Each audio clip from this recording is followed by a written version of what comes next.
vats of acid, and deadly vaults. In 1895, Chicago police unearthed horrific evidence of torture and multiple murders at the sprawling castle of H. Holmes. Masquerading under the guise of caring doctor, kind husband, and prominent businessman, H. Holmes was a contemporary monster, designing his buildings solely for the disposal of human bodies. Torture doctor, monster of 63rd Street, H. Holmes was America's first serial killer.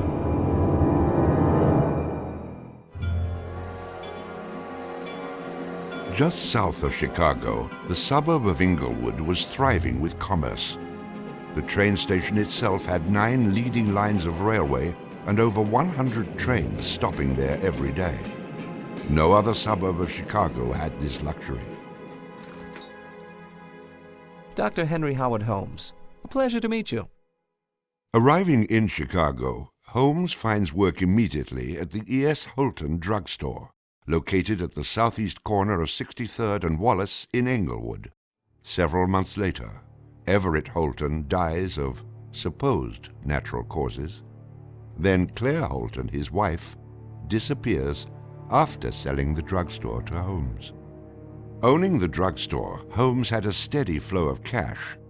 He would often purchase and resell goods and properties under his numerous aliases. In addition to scamming creditors, Holmes obtained his funds from other phony inventions, such as a mineral water elixir, which in reality was obtained from the city's water supply. 1888, Holmes secures a lease on the vacant property across the street from the drugstore, the southwest corner of 63rd and Wallace. It is here that Holmes will make his horrific dreams come true.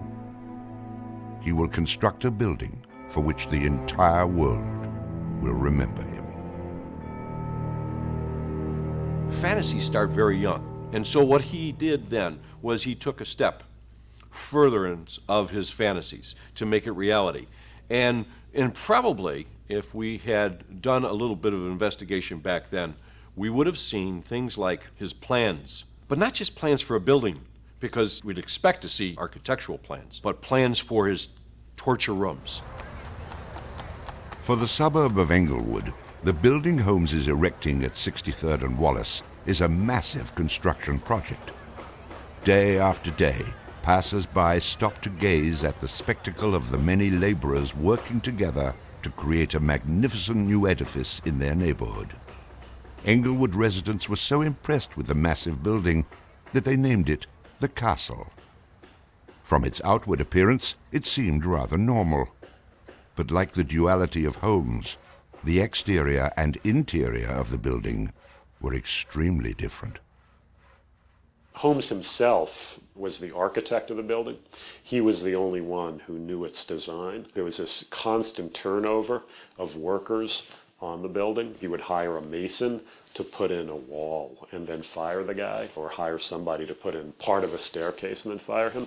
And there seemed to be several very sinister reasons behind that. One was he managed not to pay a lot of these people because he was always claiming that they were doing incompetent work. But the other, much more insidious reason was that no one except him really had a clear idea of what the structure of the interior of the house was.